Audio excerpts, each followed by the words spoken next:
മക്കളെ, welcome to Xylem learning. Akhil നാമസ് ആണ്. അപ്പോൾ നമ്മുടെ പബ്ലിക് എക്സാമിനേഷൻ ഒക്കെ ഇങ്ങനെ ഗംഭീരമായിട്ട് നടന്നുകൊണ്ടിരിക്കുകയാണ്. നമ്മളെല്ലാവരും കാത്തിരുന്ന നമ്മുടെ എക്കണോമിക്സിന്റെ എക്സാം ആണ് നാളെ. കുറേ കാര്യങ്ങൾ നമുക്ക് പഠിക്കാനുണ്ടല്ലേ. 17 ചാപ്റ്റേഴ്സ് ആണ് നമുക്ക് എക്സാമിനുള്ളത്.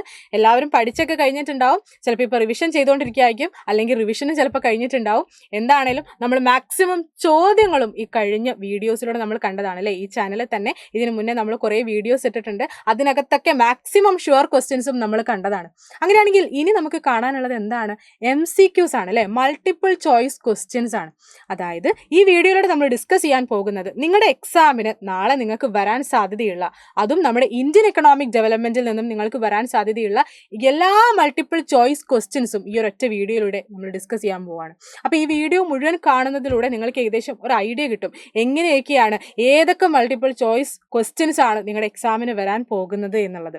ഒരൊറ്റ വീഡിയോയിലൂടെ നമ്മൾ കംപ്ലീറ്റ് മാക്സിമം MCQs നമ്മൾ ഡിസ്കസ് ചെയ്യാൻ വേണ്ടി പോവാണ് ഇന്ത്യൻ എക്കണോമിക് ഡെവലപ്മെന്റിലെ. അങ്ങനെയാണെങ്കിൽ നമുക്ക് ഓരോരോ ചോദ്യങ്ങളായിട്ട് നോക്കിയാലോ.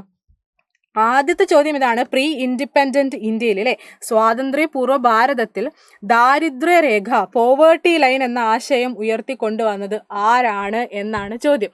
നമുക്ക് എല്ലാവർക്കും അറിയാം അത് ആരാണ്. നമ്മുടെ ദാദാഭായ് നവറോജിയാണ് അല്ലേ, ദാദാഭായ് നവറോജിയാണ്. ഈ ഒരു ചോദ്യം വളരെ ഷുവർ ആയിട്ടുള്ള ഒരു ചോദ്യമാണ്. കാരണം എല്ലാ ക്വസ്റ്റ്യൻ പേപ്പറിലും നമ്മൾ ഈ ഒരു ക്വസ്റ്റ്യൻ കാണുന്നുണ്ട്. അപ്പോൾ ദാദാഭായ് നവറോജിയാണ് പോവേർട്ടി ലൈൻ ഡിസ്കസ് ചെയ്തത് എന്നുള്ളത് ആലോചിച്ച് വെക്കുക കേട്ടോ. ഇതിന് അടുത്ത ചോദ്യം, പ്ലാനിംഗ് കമ്മീഷൻ ഏത് വർഷമാണ് സെറ്റപ്പ് ചെയ്തത് എന്നാണ് ചോദിക്കുന്നത്. നമുക്കറിയാം ആസൂത്രണ കമ്മീഷൻ സ്ഥാപിതമായ വർഷം 1950 ആണ്. പക്ഷെ അവർ പ്ലാൻസ് സ്റ്റാർട്ട് ചെയ്യുന്നത് 1951 5 ഇയർ പ്ലാൻ സ്റ്റാർട്ട് ചെയ്യുന്നത് 1951 ഇത് രണ്ടും മാറി മാറി ചോദിക്കാറുണ്ട്. അപ്പോൾ ഒന്ന് ഓർത്ത് വെച്ചേക്കാം കേട്ടോ. Then the poverty eradication wing of the government of Kerala അല്ലെ, കേരള സർക്കാരിന്റെ ദാരിദ്ര്യ നിർമ്മാർജ്ജന വിഭാഗം ഏതാണ് എന്നാണ് ചോദിക്കുന്നത്. നമുക്കറിയാം അത് ഇൻഫർമേഷൻ മിഷൻ അല്ല, ലിറ്ററസി മിഷൻ അല്ല, പിന്നെ ഏതാണ്? നമ്മുടെ കുടുംബശ്രീ ഒരു ദാരിദ്ര്യ നിർമ്മാർജ്ജന പ്രവർത്തനമാണ്. നമുക്ക് എല്ലാവർക്കും അറിയാം, സെൽഫ് ഹെൽപ്പ് ഗ്രൂപ്പുകളിൽ വരുന്നതാണ് എന്ന് നമുക്കറിയാം. ഓക്കെ, ദെൻ അടുത്ത ചോദ്യം, which of the following is adopted by the government to promote equity in the agriculture sector after independence? ഇൻഡിപെൻഡൻസിന് ശേഷം, സ്വാതന്ത്ര്യത്തിന് ശേഷം നമ്മുടെ കാർഷിക മേഖലയിൽ ഇക്വിറ്റി കൊണ്ടുവരാൻ വേണ്ടിയിട്ട് കൊണ്ടുവന്ന 2 പദ്ധതികളുണ്ട് എന്ന് നമുക്കറിയാം അല്ലേ. അപ്പോൾ അത് ഏതാണെന്ന് ചോദിക്കുന്നത്. അഡ്വാൻസ്മെന്റ് ഇൻ ടെക്നോളജി ആണോ, ലാൻഡ് റീഫോംസ് ആണോ, സെൽഫ് റിലയൻസ് ആണോ, ഡൈവേഴ്സിഫിക്കേഷൻ ആണോ? നമുക്കറിയാം ലാൻഡ് റീഫോംസും ഗ്രീൻ റെവല്യൂഷനുമാണ് ആ 2 പദ്ധതികൾ അല്ലേ. ദെൻ അടുത്ത ചോദ്യം ഇതാണ്. First official census in India, ആദ്യത്തെ സെൻസസ് നടന്ന വർഷം ഏതാണെന്ന് ചോദിക്കുന്നുണ്ട്. അത് 1881 ആണ്. ഇതേപോലെ തന്നെ നമ്മളോട് ചോദിക്കുന്ന മറ്റൊരു ചോദ്യമാണ് ലാസ്റ്റ് ഒഫീഷ്യൽ സെൻസസ് ഏതാണെന്നുള്ളത്. അപ്പോൾ അവസാനത്തെ ഒഫീഷ്യൽ സെൻസസ് 2011 ആണ് എന്നും കൂടി ആലോചിച്ച് വെക്കുക. ഓക്കെ, ദെൻ അടുത്ത ചോദ്യം, which of the following is related to health sector? Health സെക്ടറുമായി ബന്ധപ്പെട്ടത് നമ്മുടെ human capital formation in India എന്ന ചാപ്റ്ററിലെ ഒരു ചോദ്യമാണ് അല്ലേ. ഇപ്പോൾ ഇവിടെ NCERTയും AICTEയും UGCയും എഡ്യൂക്കേഷൻ സെക്ടറുമായിട്ട് ബന്ധപ്പെട്ടതാണ്. അങ്ങനെയാണെങ്കിൽ ICMR ആണ് ഹെൽത്ത് സെക്ടർ അല്ലേ. ഓക്കെ, നമുക്കറിയാം. ദെൻ അടുത്തത്, identify the factor responsible for land degradation അല്ലേ, മണ്ണിന്റെ അപചയത്തിന് കാരണമായിട്ടുള്ള ഫാക്ടർ ഇതിൽ ഏതാണെന്നാണ് ചോദിക്കുന്നത്. നമുക്കറിയാം അത് ഡീഫോറസ്റ്റേഷൻ ആണ്. അല്ലാതെ ഉചിതമായ രീതിയിൽ വിള മാറ്റുന്നതോ അല്ലെങ്കിൽ ജൈവ കൃഷിയോ അല്ലെങ്കിൽ നല്ല രീതിയിലുള്ള ജലസേചന സംവിധാനമോ ഒന്നുമല്ല മണ്ണ് നശിക്കാൻ കാരണം. പിന്നെ എന്താണ്? ഡീഫോറസ്റ്റേഷൻ ആണ് അല്ലേ, വനനശീകരണമാണ്. അടുത്തത്, the most important characteristic of India's foreign trade under the British colonial rule അല്ലേ. ബ്രിട്ടീഷുകാർ ഭരിച്ചുകൊണ്ടിരുന്ന സമയത്ത് നമ്മുടെ വിദേശ വ്യാപാരത്തിൻ്റെ ഒരു പ്രധാനപ്പെട്ട ഫീച്ചർ എന്താണെന്ന് ചോദിക്കുന്നുണ്ട്. നമുക്കറിയാം അത് ലാർജ് എക്സ്പോർട്ട് സർപ്ലസ് ആണ്. കൂടുതൽ എക്സ്പോർട്ട് സർപ്ലസ് ആണ് നമുക്ക് ഉണ്ടായിട്ടുണ്ട്. എക്സ്പോർട്ട് ആയിരുന്നു ഇമ്പോർട്ടിനേക്കാൾ കൂടുതൽ. പക്ഷെ അത് നമ്മുടെ ഇന്ത്യക്ക് ബെനിഫിറ്റ് ആയില്ല, അത് വേറെ കാര്യം. അത് ബ്രിട്ടൻ ആണ് ബെനിഫിറ്റ് ആയത്.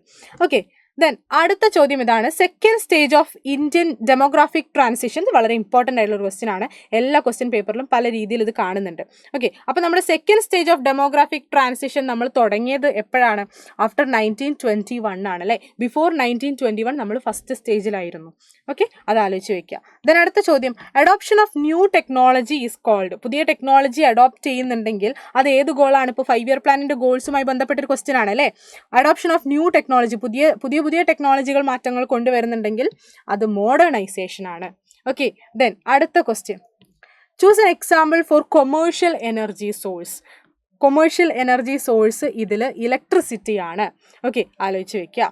ദെൻ അടുത്തത് which of the following is an എൻവയോൺമെന്റൽ ഇഷ്യൂ. തന്നിട്ടുള്ളതിൽ എൻവയോൺമെന്റൽ ഇഷ്യൂ പാരിസ്ഥിതിക പ്രശ്നം എന്താണെന്നാണ് ചോദിക്കുന്നത്.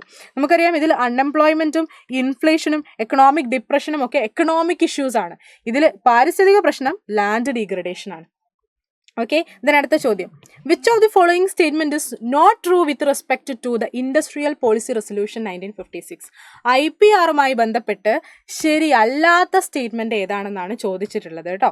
ഓക്കെ, അതിൽ basis of second 5 year plan നമുക്കറിയാം. നമ്മുടെ IPR സെക്കൻഡ് 5 ഇയർ പ്ലാനെ ബേസ് ചെയ്ത് വന്നിട്ടുള്ളതാണ്. ഇൻഡസ്ട്രീസിനൊക്കെ 3 കാറ്റഗറീസ് ആയിട്ട് തിരിച്ചിട്ടുണ്ട്. റീജിയണൽ ഇക്വാലിറ്റിയും ഒക്കെ പ്രൊമോട്ട് ചെയ്യുന്നുണ്ട് അല്ലേ, പ്രാദേശിക സമത്വം ഒക്കെ പ്രോത്സാഹിപ്പിക്കുന്നുണ്ട്. റെഡി, അങ്ങനെയാണെങ്കിൽ ഏതാണ് ഫീച്ചർ അല്ലാത്തത്? എബോളിഷ്ഡ് ഇൻഡസ്ട്രിയൽ ലൈസൻസിങ്. ഇൻഡസ്ട്രിയൽ ലൈസൻസിങ് എടുത്ത് കളയുകയല്ല ചെയ്തത്, അത് കൊണ്ടുവരുവാണ് ചെയ്തത് IPRൽ.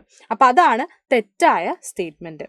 ഓക്കെ, അടുത്ത ചോദ്യം Karve committee give suggestions to promote the working of the following. അല്ലേ, താഴെ പറയുന്നതിൽ എന്തിനു വേണ്ടിയിട്ട് എന്തിൻ്റെ വർക്കിങ്ങിനുള്ള സജഷൻസ് ആണ്, നിർദ്ദേശങ്ങളാണ് നമ്മുടെ കാർവേ കമ്മിറ്റി കൊടുത്തതെന്നാണ്. നമുക്ക് എല്ലാവർക്കും അറിയാം Karve committee small scale industries നമ്മൾ പഠിച്ചതാണ് അല്ലേ.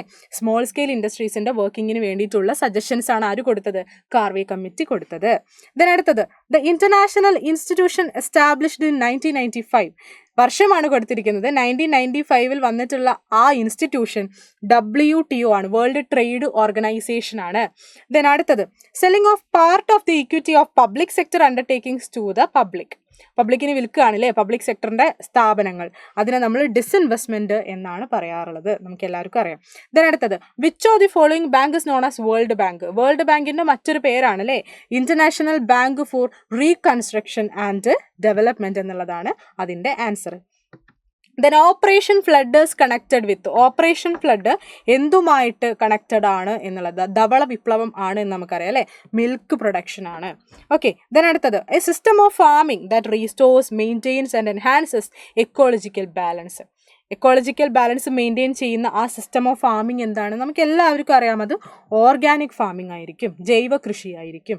ഓക്കെ, ദെൻ അടുത്തത് ഹോർട്ടിക്കൾച്ചർ എന്തുമായിട്ട് ബന്ധപ്പെട്ടിരിക്കുന്നു? നമുക്ക് എല്ലാവർക്കും അത് ഫ്രൂട്ട്സിൻ്റെയും വെജിറ്റബിൾസിൻ്റെയും ഫ്ലവേഴ്സിൻ്റെയും ഒക്കെ പ്രൊഡക്ഷനുമായിട്ട് ബന്ധപ്പെട്ടിരിക്കുന്നു എന്നുള്ളത് നമുക്ക് എല്ലാവർക്കും അറിയാം അല്ലേ. ദെൻ അടുത്തത് വർക്കർ പോപ്പുലേഷൻ റേഷ്യോ ഏതാണെന്നാണ് ചോദിക്കുന്നത്. നമുക്കറിയാം വർക്കർ പോപ്പുലേഷൻ റേഷ്യോ എന്ന് പറയുന്നത് എത്രത്തോളം വർക്കേഴ്സ് ഉണ്ട് നമ്മുടെ പോപ്പുലേഷനിൽ എന്നുള്ളതാണ്. അപ്പോൾ വർക്കർ ബൈ പോപ്പുലേഷൻ ഇൻറ്റു 100 ആണ് ആൻസർ. അപ്പോൾ അതൊരൊറ്റൊന്നേ ഉള്ളൂ, the B, worker by population into 100. Then അടുത്ത ചോദ്യം the following are the components of secondary sector except.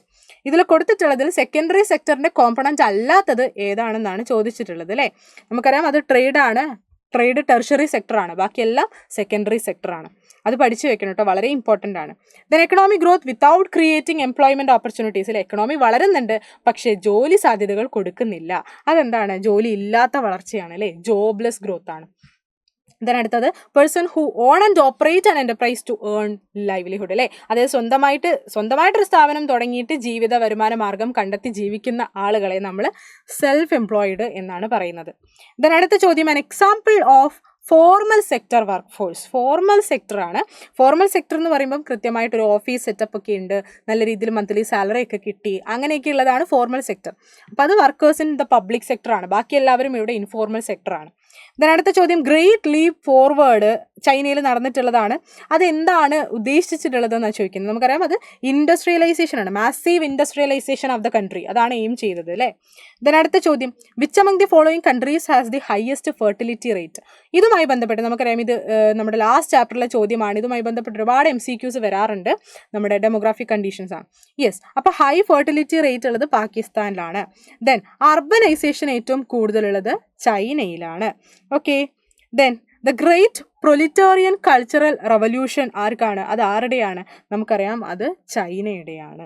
Okay, then അവസാനമായിട്ടൊരു ചോദ്യം കൂടിയുണ്ട്. ഈ ചോദ്യത്തിൻ്റെ ആൻസർ നിങ്ങൾ താഴെ കമൻറ്റ് ബോക്സിൽ കമൻറ്റ് ചെയ്യണം. എന്താണ് ചോദ്യം?